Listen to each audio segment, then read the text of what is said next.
Ayan mga saka, tingnan po natin ang sakit ng sili. Hindi lang kay lapnos mga saka, kundi binirahan ito ng fungicide o fungi. Kahit ito ay mayroon na pong fungicide na ina-apply namin, pero tatalab pa rin ang fungi. Tingnan nyo po kasaka, namatay namang sili namin, sayang. Ay nako, mga kasaka, ito po yung palatandaan kapag ito may fungi. Ito mga kasaka sa kabila, yung namatay talaga. Ayan, yun namulaklak yung puno na yan. Kapag namulaklak ang puno na yan ay may fungi talagang sumasalakay mga kasaka. Ayan, sa kabila tingnan po natin, wala. Dito ay nagsimula na po. So sayang naman to, diligan natin to agad para maagapan mga kasaka. So pwede natin to bunutin mga kasaka, ay lang parang maraming bunga ang dito, may piktuhan. Daming bunga mga kasaka.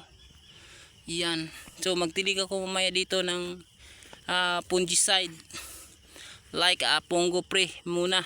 Pongo Pre muna ang number 1 ito mga kasaka.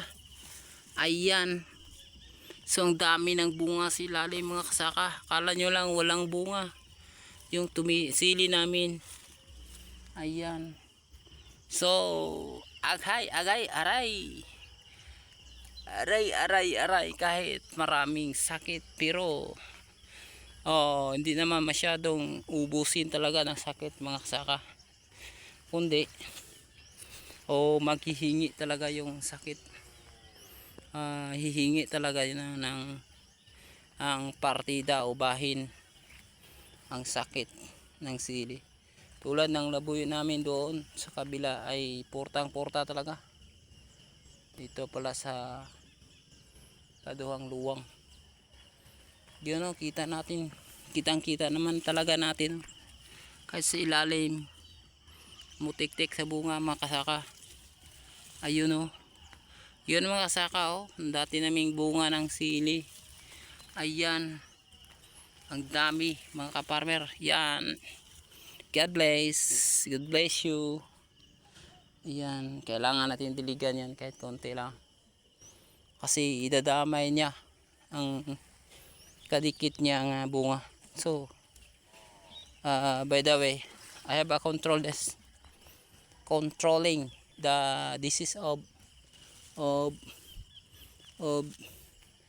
siling pansigang. Marami delikado to kapag ito ay gumagapang sa lupa. Kailangan may control variable tayo. Ayan, ayan mga kasaka. Ayan, so dami naman talaga ang bunga kahit paano. Ayan mga kasaka, yun so inuud pala to sili natin. Kahapon lang na-isprehan ng pang-uod. So ito na po yung kabuuan nating taniman.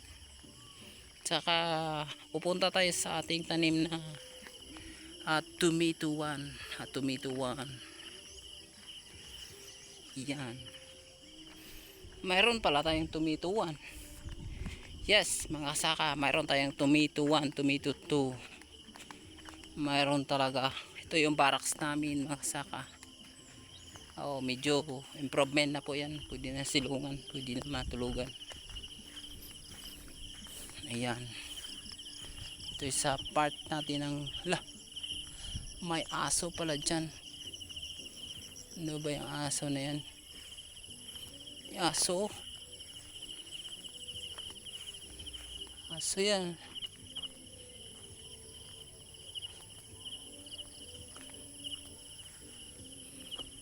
Taboy natin yan.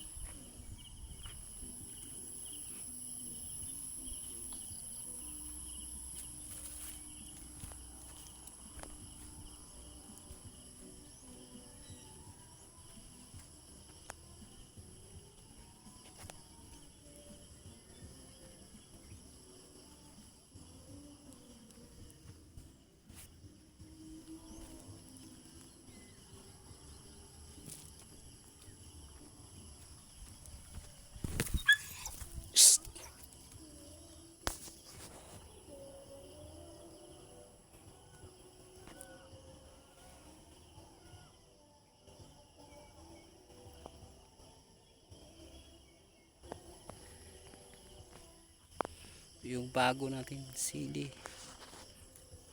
tanim na